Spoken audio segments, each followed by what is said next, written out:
Hi, sisters. Welcome back to Secrets of a Church Girl. I'm your co-host, Allison. And I'm Randy. And we're about to get into it today, but let's give you a little background on us. Hi. We're so glad that you're listening. Yes, thank you. If this is your first time listening, I'm Randy. I'm 30 years old. I am a wife, a mom, a hairdresser, a pastor, I'm just kidding.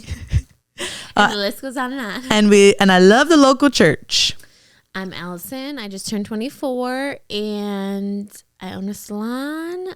And I go to the local church. And you love Jesus. Love the big man upstairs. Yep. We're just a bunch of girls who like to have pretty deep conversations, which is quite fun. So we just put a mic in front of our face and have them, and you can jump into them every once in a while. We are a little bit past the halfway point for our holiday mini series. So if you've been watching this all this time, we just want to say thank you. Thank you. We appreciate you. Yeah. You are an elite employee. And today we are going to get into a little bit more of some holiday stuff. We're going to talk about it every episode. Holiday traditions, all the fun things, holiday gift exchanges, what our gift experiences were like growing up.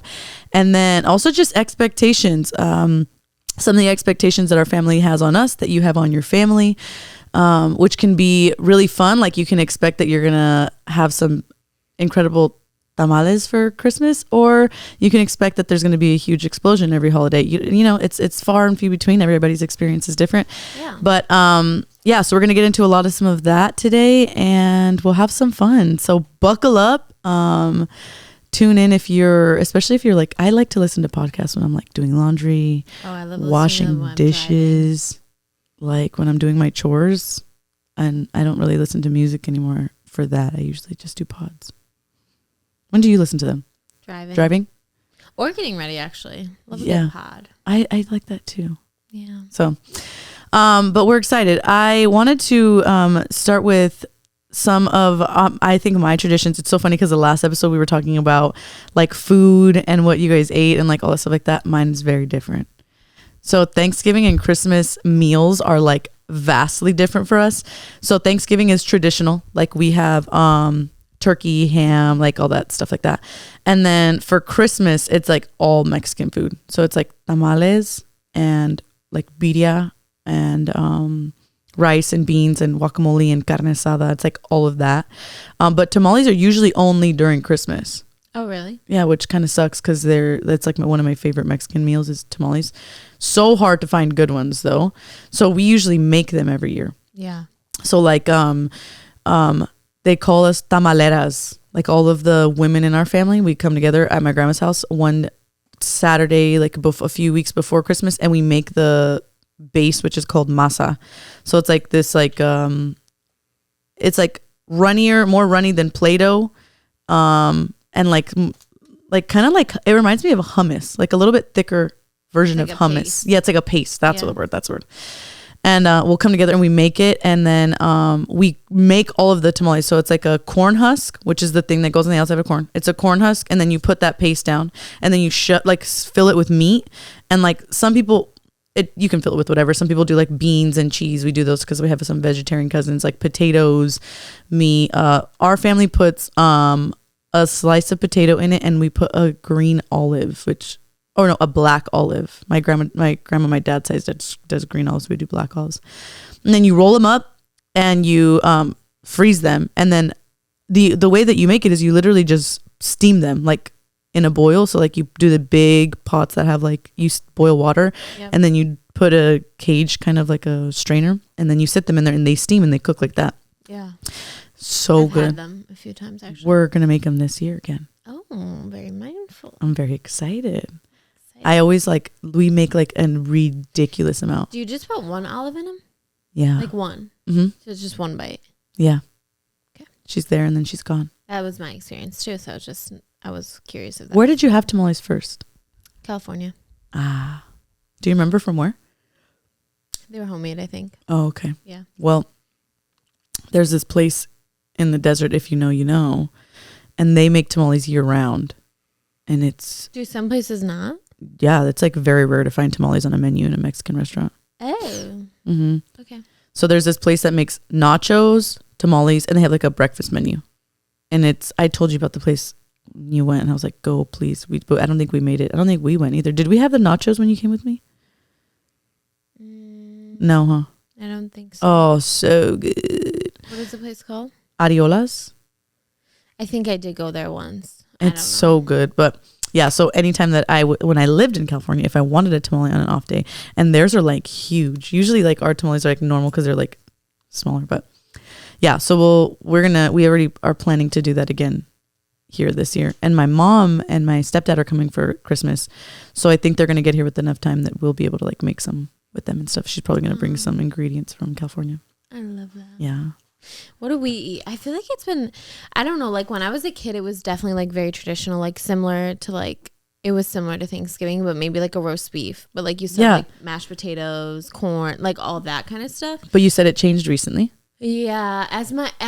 Unfortunately, like as my family's gotten like, as my grandpa's passed away and stuff, like things have just changed. But I don't know, like my grandma will do like roast beef sandwiches or something. She's like, does not like to be doing too much these days. Like sometimes she's like, we're having sandwiches, like turkey meat, don't care, like deli meat. Stop. She's so funny. But yeah, it kind of just changes. The holidays are so different now that I'm like an adult, I feel like. But yeah, in what ways? I'm mad about a sandwich. You know what I mean? I am mad about a sandwich and chips, baby. I do not care. Yeah, I just feel like a lot of the traditions that we did when we were kids, like we don't really do. And it's weird because it's like all of me and my siblings are adults now, but we don't have kids yet. So I feel like there's some. I actually love that song. I've been bopping in it in my car. So I feel like we all kind of do our own thing to a certain extent, but we all still like do a lot of our childhood traditions. Yeah. But yeah. Sorry, I was trying to get up It's okay. our answers for our poll. Okay. And Mr. Ye just entered the chat. Yeah, I think it is different. It does get a lot different when you get older. And then I think when you have kids, it like changes again. Yeah. Because then you're watching all of the holidays through their eyes. Like last year was like the best year thus far with Addie. Because she like ran downstairs. She saw like, you know what I mean? Like that was the first time that ever happened. I feel like I try to do stuff like within myself, like at my house, like even if it's by myself, like I feel like I could like skip the things, like skip like lighting a candle, turning on Christmas movie, drinking hot cocoa, but like I still do it with myself. I don't care. I love that. Yeah. Billy and I have different Christmas movies that we watch. Oh, like I watched Home Alone 5 times this week. I'm not kidding. I love that. We start on Thanksgiving. Oh, but to each their own. But yeah, I will literally sit and watch the Christmas movies by myself. I don't care. Yeah. 4 Christmases, Christmas of the Cranks, Home Alone 1 and 2, Elf. Those are all movies that'll kind of rotate in and out. I don't know why, but 4 Christmases, there's definitely some parts where you're like, oh, this is probably a little, but it is Vince Vaughn. We watched it. We did? No.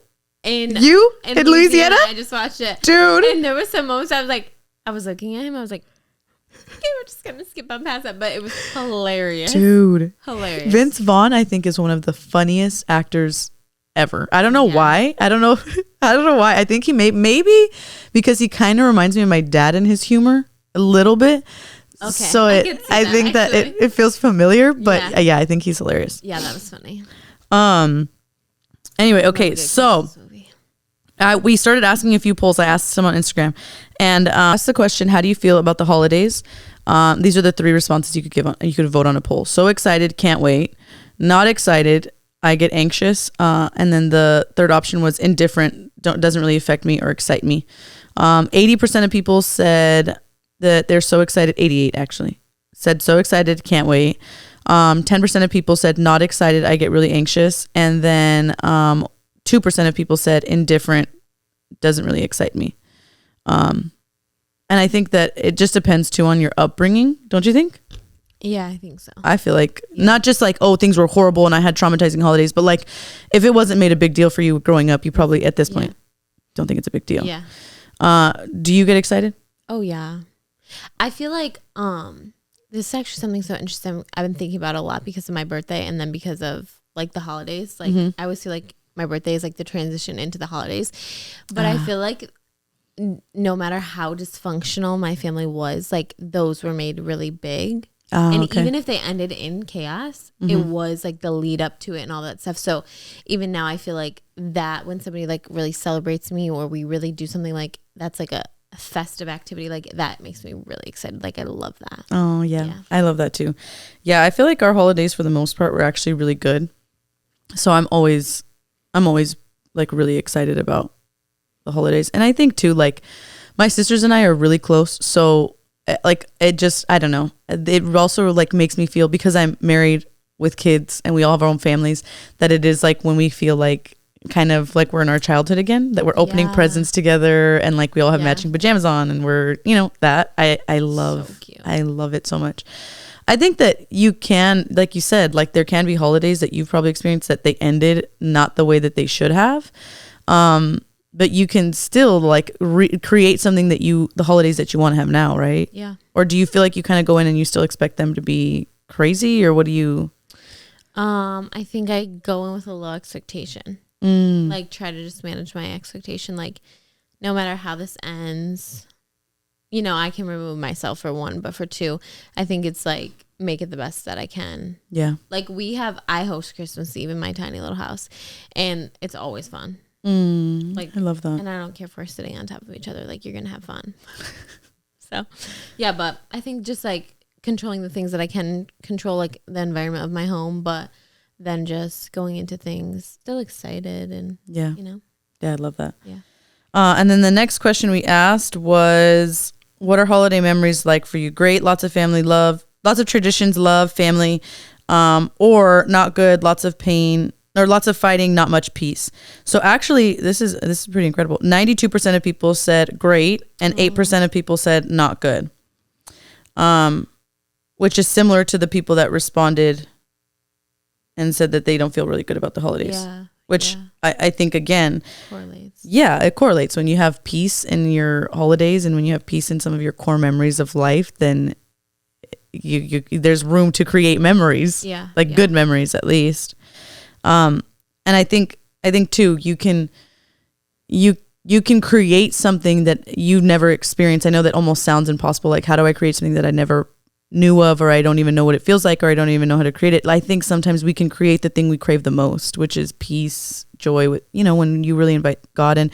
And I think I was saying this a few episodes ago, but like when we go into the holidays, if I'm hosting something or if somebody's coming over, or like even if I'm not hosting but I'm going, like I will text my whole family just like, hey, I'm so excited for Christmas, I can't wait, we're gonna have so much fun, we're gonna create so many good memories, like we're gonna kind of set the tone. Yeah, just like not everybody in my family practices faith, so but I still take the opportunity to say, like, we're going to go into this space together. We're going to be loving. We're going to be gentle. We're going to be kind.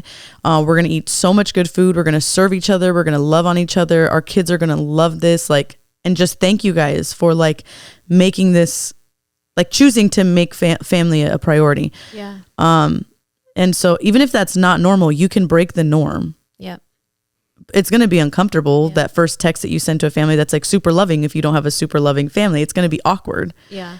But then it can be normal after the first few times that it's awkward. Yeah. Don't you think? Yeah, definitely. And I think that one person, if you want the family to change in everything, this is not just about the holidays, but somebody has to do the hard work and like be the little bit of the odd man out to set the temperature and set the tone and go into it. And so. Yeah.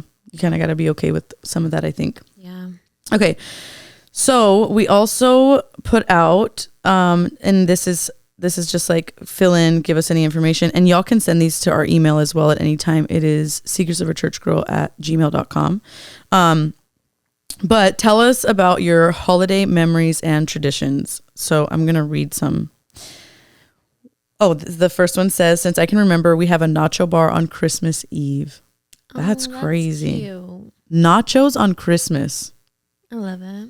That's wild. Do you have a sweet nacho bar too, or just a salty nacho bar? Because you could do. That would be cute. Yeah. Do you know what buñuelos are? Mm-mm. Okay. So they're little tortillas that are cut like tortilla chips, and you fry them, but you put cinnamon sugar on them. Yeah. So good. I think it's not the same thing, but like cannoli dip. Okay. It's like similar. It's like that cracker, but it's like sweet. Yes. Yeah. That would be so good. Imagine that being the base. Yeah, so good. I hate a nacho though, to be honest. Like I like the flavor, but I don't like the mess. Like I don't like it with my fingers. Oh yeah, you're a sterile girly. You're not a clean girly. You're a sterile girly. Someone said getting together with my siblings and parents on Christmas Eve and singing carols. Can you guess what family that is? That sings carols all night? Emily. Yeah.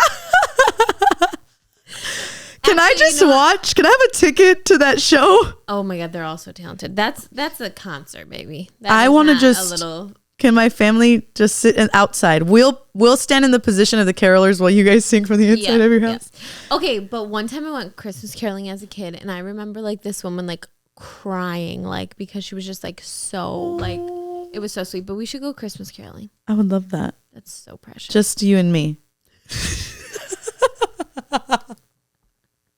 That would be scary. We wish you a Merry Christmas. We wish you a Oh God. Oh, I would love to. We were supposed to Christmas carol last year as a church, but the day that we planned it, a huge storm came. Okay, well, this year we're going to have to do it. I'm sure we have 25 days of kindness. We actually do that at our church. So 25 precious. Days from December 1st to Christmas Day, we do something. And some of it's like just like you do it in your own life, like pay for the person behind you and like put the cart back for the grocery store. But then other times it's like we do like a reindeer distribution to invite people to church and all that stuff. So fun. I love that kind of traditions too. Like really. I think, last year we shopped for families. Yeah. And this year we did for Thanksgiving too. And that just makes me feel so like fulfilled. Gets me every time. I know. Brooklyn, she was like, I have the bags. We filled them. I have stuff for that. Like, and that was like a cool experience to do with her because I was like, I feel like it like taught her something maybe she didn't. Oh. Yeah. Like, yeah. Or like brought her into it. Yeah. Like how important it is to give back. But I think too, it's like, it was like $15 to do the bag. And I'm like, it took 5 minutes and it was $15. Like we could do this every day. Yeah. It was cool. I love that. Yeah. I feel like our church is making traditions. Yeah. Oh, so we have a Christmas decorating day. I have to give you the date. Don't get me started, girl. I'm going to get into it.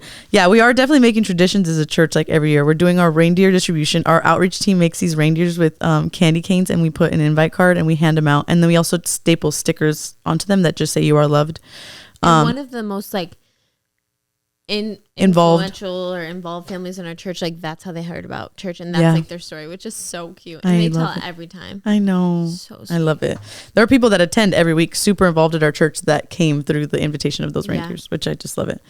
And then 25 days of kindness is something that we're like kind of coining. Okay, so getting together with siblings. This is so funny. There's like 4 Hispanic followers I have that are all answering the same thing. Family time and making tamales. Then there's another one. We would always spend them at my aunt's house. We would make tamales as a family. And then another one says tamales, dance parties in the kitchen, hanging out at my nana's. And then someone said, you already know, with the tamales emoji. I'm telling you, it's so different. I love it. That's so cute. So different. Yeah, tamales, I think, are huge. Did you guys so I got a stocking at my parents' house and then gifts. And then at my grandma's, she like, each like when we were babies, like she sewed us a stocking and she's like carried that on, which is so sweet. So we all have like very unique stockings, but they're also like huge, like so big. But our stockings were always the best, like not the best presents, but like there was like always like a lot of like toothbrush, socks, underwear, but then like gift cards, cash, gum, everything you'd want as a kid, right? So one year I convinced my family, I was like, our new tradition is we're going to open the stockings Christmas Eve because I wanted presents Christmas Eve. But now that's the thing. So, I love that. I'd be making traditions so I can get a present sooner. No, so with my extended family, because we would go, again, we had multiple Christmases, like we had multiple Thanksgivings. So on Christmas Eve, we would go to my mom's side in the morning. In early afternoon, and then we would go to my dad's side in the evening, same thing as Thanksgiving, and we would exchange gifts. Now my mom has 7 siblings, and they're all married pretty much, and all, I think, except one have kids, and then another one 2 of them have much older kids, so like sometimes they weren't there, whatever. But then we started, our first group of nieces and nephews were born, and it was like how many of us? It was Christy, Ganek, Christy, Mikey, Angel, Mariah, me, Bianca, Lee. There was probably 8 or 9 of us in the first round. And then, God forgive me if I'm forgetting anybody. And then there was like another wave of, and so the first wave, that was like, I feel like it was the good old days, but like we would all get gifts. We would all get gifts for each other. Like it was like everybody. Then the second round, there was like another 5, something like that. Yeah. 5 or 6. And then it was like, oh no, we can't keep up with this. Yeah. So then everybody got them gifts. And then the older ones, because by that point we were like 17, 18, 19. We all did a gift exchange. Yeah. So at the first few years, it was like actually you got a name and you had to buy for them like a Secret Santa. Then the younger batch is getting older. So now we do White Elephant. Have you ever done White Elephant? Yeah. I think it's hilarious. We always go to we have Christmas at home and then we go to like this brunch with my extended family in Buffalo. And there's like literally like 35 cousins between like my mom's generation, like and then like my 3 cousins each have 3 kids. Like, oh, geez. Plus like the other side. So you're talking about like 140 people. No, like so many people. So I told the family because, okay, you get gifts for everyone and you're like, okay, I can do like $5. Like, you know what I mean? 5 below, everybody gets one thing. Like literally. So like I did like these weird gifts for like lottery tickets, which is so stupid, but like just like random things. But then last 2 years ago or something, I was like, let's do like a gift exchange. And then like I put everyone in this like little thing. I think it's called Elfster and everyone like spends a name, whatever. Yeah. But then it's like you can spend $50, get someone a nice gift that they would actually want versus like just something stupid because you feel obligated to, you know? Yeah. I hate obligatory gifts. Obligatory. Yeah, whatever. Obligatory. Yeah. Yeah, I know. I agree. Yeah. So then it changed and then we did White Elephant, which is it's so funny. And you start cracking up. One year we did like bring something new. Then the next year we did bring something that is already in your house. That's what I thought White Elephant was Well, I think it probably is. Okay. But I think it's the context of the game. So like everybody gets a number, you pick a thing, it freezes after 3 moves, like whatever, after it's been stolen 3 times. So we did that. And then we did like something in our house. And when we did something in our house, it was so funny. And one year at staff at Destiny, which this is like one of my favorite holiday memories, we played White Elephant with the gifts unopened. So like That's how I thought it was. No. Well, you can open it. Oh. You open it, whatever. And then if somebody wants to steal your set of 3 gift cards for $50, that's fine. Or maybe we've been playing it wrong the whole time. Then there was one where it was like, you don't open it until the very end. So everybody's like fighting for the big box or the bag or the little thing or whatever. And they're all pulling. And this was also like previously owned. Right. So somebody opened one of the gifts and it was like this box TV with a big back, but it worked. Like it still worked. Not a big back TV. You remember the big back TVs? Big bag, big. And yeah, it was actually so funny. That's hilarious, though. Okay, so someone sent in a video of what their traditions were. Because did you know you could respond with video now? No, I didn't know that. Okay, I'm gonna have you guess who this is. I feel like this is the craziest one. Not crazy, but I think silly. So my grandpa's one of 14, and I have like 50-something second cousins. And so for Christmas, we'd always go up the day before Christmas Eve, and they called it Christmas Adam. And Christmas Adam, like Christmas Eve, and a ride through like my family's like old town, like where all my family grew up, like since the 1900s, whatever. And we would always end up at a graveyard singing Christmas carols to our relatives. So that was so much fun. What? Is that someone from Louisiana? Let's see, give you one more chance. So, I feel like this is the craziest one. Oh, we heard that one. Crazy, but Hang on. Who is that? You don't know who that is? Is it all the same? Okay, no. They're all the same. So, you don't know who that is? It's Cameron. That's what I was going to say, but she kind of sounded a little like she had some hood in her for a second. She got a little hood. She a little holy. I was going to say Cameron. That's crazy. Not Christmas Adam. She's hilarious. I love her. She should be on the podcast. She should be on the podcast. Wow. Catch a flight, baby. I love her. She's so funny. I love her too. Not singing carols to your dead relatives. On a hayride. Y'all took a hayride. Yeah, that's making sense. Don't put me around Southern people. I'll start yawling and baby and that's what I thought. Christmas Eve and Adam.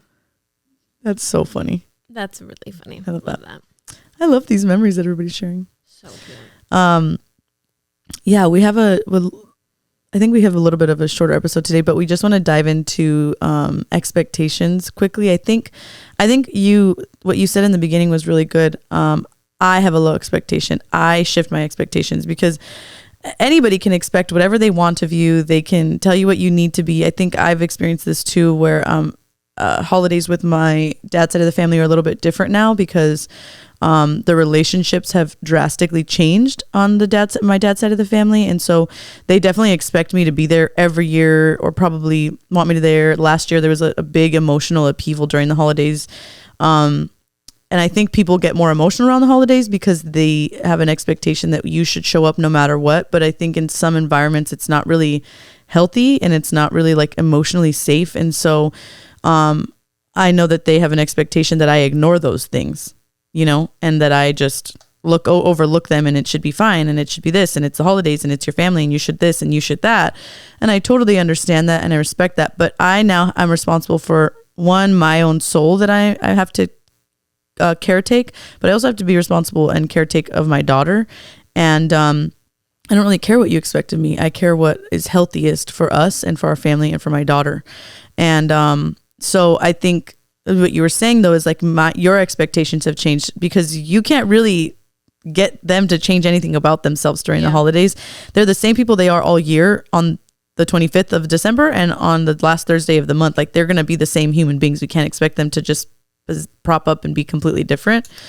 So I think even for me going into this holiday season, knowing that last year I got a really intense call and I was charged after and all that stuff like that, I know for me, like I'm expecting that if anything does rise, it's probably going to be in the same manner. So I have the choice to step into that or to withdraw from that. Yeah. And so I think you even just saying that helped me in a mental space, because I think like I kind of am anticipating that something might come, but I have the choice to engage in it or not engage in it. Right. So yeah, how do you feel like with as far as like expecting from your family, what you can expect of them, what's allowed to be expected of you if people are walking into like really toxic households? Like do you have any advice for them? I think one thing I've done specifically with like Thanksgiving, because I'm not always home for Thanksgiving, before I even say anything, like I make my decision on what I'm doing, and then I say like, this is what's happening. It's not like, oh, I might go here, I might do this, or this is like, what I can do. Yeah, like I'm just like, okay, I'm not gonna be here, just so you know. And then it's like, there's no expectation for me to be there, show up, bring anything. There's nothing like that. And then I think as for Christmas, that's been a hard one for me this year because I feel like I really wanted to do something big. I started like this kind of like tradition of like going on a trip, and I just feel like it's not going to happen this year, which is unfortunate because that is something I really wanted to do, but I just, one, don't feel like it's healthy, but two, I feel like it's actually putting me in a financial like strain almost, like to make sure that I carry on this tradition. And I'm like, I don't really know who I'm upholding this for. So like I feel like it's not wise for me to go on it, especially if I feel like it's not going to be fruitful. Yeah, like to make a sacrifice financially and then have a trip that maybe might not end the way I want it to. So I think I just kind of was like, that's how it's happening. Like it's not happening this year. Yeah. And I think too, it's like a gift is a gift. So it's like whatever you get is what you get. Like I don't owe it to anyone to take them on a trip. Yeah. Well, I think too, like you're saying, you're trying to figure out when to decide and then share. Yeah. Because the opposite that's what I think I did. I was like, I'm starting this tradition. We're going to do this, this, and this. But my life has changed so much in the last year. I'm not even in the same place, like nearly at all. So it's like, yeah, it's not feasible. Yeah. So. Yeah. And I think that's rightful to just also look and go like, okay, I said this and I didn't mean that, so I'm not doing that again. Yeah. Cause then you can also you can lean into what you're actually able to do, but follow up with what you're saying you're going to do. Yeah. And I think too, like managing expectations in that is like sense, like, I feel like I don't get a lot of like, okay, I received that, like that's okay. Like I get a lot of pushback for my decisions. But I think it's like just knowing that like even though it might hurt someone's feelings that I'm not taking them on the trip, doesn't mean I have to take them on a trip. So even just like getting myself in check, like to hold space for how they feel, but Yeah. also know that doesn't have to change what you're doing. Yeah. Yeah, that's Yeah. good. And too, like, I think anybody, like, even if you're the one hosting and somebody doesn't show up that you want them to come, it's like, I think you're going to get a better response, or maybe they might come next year if you're like, that's okay, I get it. Yeah. Like, I feel like that's changed my life completely, like changing my response instead of being like, it really hurt me that you didn't come. It really hurt me. Like, I'm not even going to waste my breath and say that, not waste my breath, but like, I'm not even going to put that on them to change their mind because of my feelings. Like, it's like, that's okay. Yeah. And so freeing knowing that I have people I can see that like, I'm not going to make it. And they're like, they don't care. Not It's that they okay. don't care, but it's You're like, not punished for not meeting their expectations. yeah. And I think too, that's so healthy because it's like, you could respond and say like, I can't believe you're not coming. You hurt my feelings. You did this. They may have hurt you, but they can't heal you. And so those feelings are not going to be reconciled. Even if they go, oh my gosh, I'm sorry I hurt your feelings. I'm still not going. Like, Yeah. So those Or, feelings like, have it's to like- be placed they have to be taken to the right place. Yeah. Which- But what if they said, okay, I am coming. You just went off on them. Now they're coming. Like, They're coming out of obligation to satisfy it's you. like so uncomfortable. It's like, so the fight that you're putting up to get them to do what you want is going to be uncomfortable either way. Yeah. Well, I think you can release people and also let them be who they've described to you they can be. Yeah. And so I've seen this even in like relationships where it's like a guy will say like, I'm not a good guy. Like promise you, I'm not good enough for you. I'm not this. And we fight and we're like, please. Yeah. And it's like, and then you get angry and heartbroken and it's like, dude, they literally told you they can't be what you want, but you're mad that they're acting how they told you they're going to act. Yeah. I did that before. I did too. But it's like, okay, so when family tells you like they can't come around, they can't be there, or they're not interested in being there, then okay, you don't want to be here. Why am I fighting to have someone in the room for such valuable memories that doesn't want to be a part of this? Yeah. Yep. I'll let you be you. Yep. And I think like what you said, our response, because you might be on the end of being let down of somebody not coming, take your feelings to the only person that can help you reconcile them, and that is Jesus. Yeah. Only Jesus can help you reconcile your feelings. Only he can stitch up wounds that someone else inflicted. And so like take those feelings, and we put into practice like in our lives, like we journal a lot of our prayers and conversations with Jesus. And in this season that you're coming into in the holidays, as much feelings as you might be left with, whether really good or really bad, like believe it or not, Jesus wants to hear both of them. Yeah. Yep. Like he wants to hear the really good, exciting stuff, but he also wants to hear the things that might frustrate you.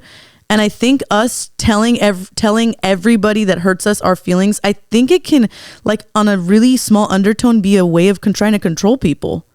Definitely. Like, you hurt my feelings. You did this. I need you to do that. Okay. That's how it made you feel. I understand. Whatever it is, you want them to take responsibility for how they made you feel. Even if they take responsibility, even if they apologize, they can't heal you. Yeah. I feel like it doesn't even make the situation better. No. You know what I mean? Like even in just like your attitude towards things or whatever, besides the fact that you need healing from Jesus, like it's not making anything better. No, I don't think so. Yeah. I think that's so good too. I feel like we try to practice this all the time. If somebody can't be there, be somewhere, or it's even in church, like they cancel on a position, or they say they're going to be something, or they're going to whatever, like the best thing we can give them is grace, because Pastor Chris Hodges says this all the time. He says, I give the grace I hope one day I never need. And so we try to constantly live within that. Like if you can't, you're not going to, there was a Sunday that you were going to be gone really last minute, and you serve every week with us, and it's like, okay, cool. Like go enjoy yourself. You're going to have a great time. Not that I don't ever need that. You know what I mean? I don't want it to feel like that was bad.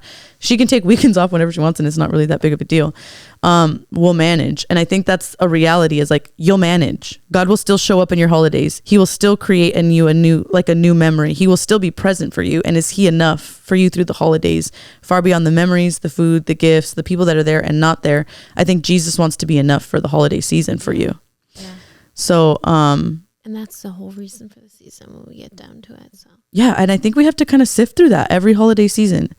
As excited as we get, as memories as we make, like the things we do for our kids and our friends, and like at the end of it all, what are we doing it? What is it? What's the celebration for? Yeah. Definitely. But we just wanted to share some of our thoughts with you. Yes, I love it.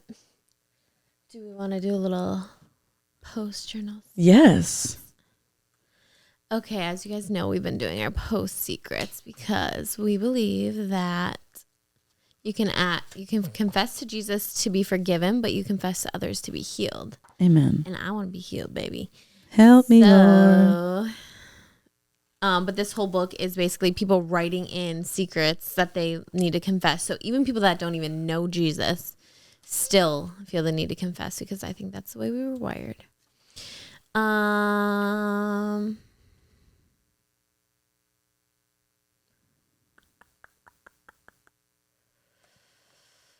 Okay.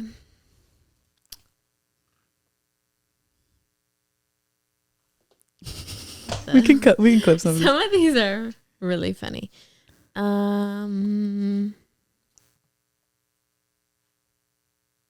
This one says, I'm more scared to believe in God than not to. Ooh. More scared to believe in God than not to. I feel like a lot of people are there. Yeah. If this is real, that's scary. Yeah. That's scarier to me than the fact that he's not real. Yeah, I could see that. It's so funny. I was just having a conversation with one of my clients and telling them a little bit about Billy's story and how he was like, he got diagnosed with cancer and he's a stage 4 cancer survivor and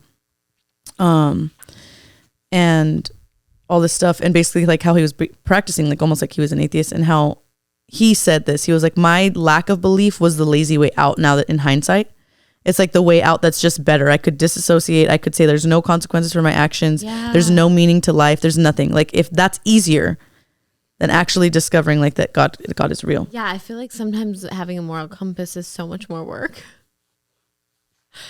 Oh, gosh. Let's see. Oh. Some of them are crazy in there.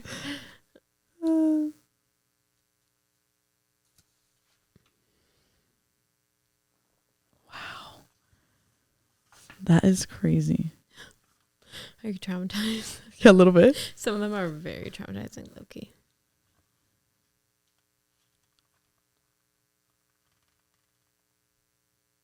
Sorry, I feel like I'm trying to read them too.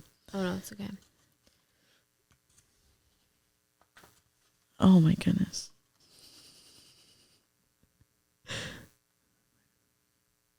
Well, let me tell you guys this funny story. So, 2 years ago, I think it was, we did like a little white elephant exchange at my house on Christmas Eve. And my parents, there's a picture of me when I'm little and I'm sitting next to a pineapple. So like everyone buys me pineapple things because of this picture of me. I'll have to show you. I'll have to show them next podcast or something. But I got this box and my grandma was like joking. She's like, oh my God, imagine that's like a pineapple cookie jar. And my mom was like, Mom, why would you tell her? And she didn't know what it was, but it was literally a pineapple cookie jar that she just was like, imagine if it was. And it literally was. And my mom was so upset that my grandma spoiled the gift, but my grandma didn't know. And then I'm sitting here with this pineapple cookie jar that I don't want because I don't care about pineapple. Because that's 20 years ago. That's That is so funny. Okay, I found one. It says, I spent my childhood wishing I was an adult, and now I spend my adulthood wishing I was a child. That's life. That's life. I'm really getting Allison into all of the Rat Pack music, not by choice, because I'm actually forced to listen to it. She has no choice but to know every song on that playlist. Yeah, if one of us gets to salon before we get to pick the... Well, you better zoom out of here, baby, because we're both on our way there. Gosh. All right. All right, babies. We are going to end our day or end this episode, and we're both going to head to work now. We film in the morning times. So we're excited. Thanks for listening. I hope you guys laughed with us, maybe cried a little bit. Leave a comment on what some of your holiday Christmas traditions are, any expectations you have, and anything else. I think that's it. Well, we hope you have an incredible week. We will be back next week with our Christmas episode. We cannot wait. I'm so excited. Me too. We love you so much. Bye.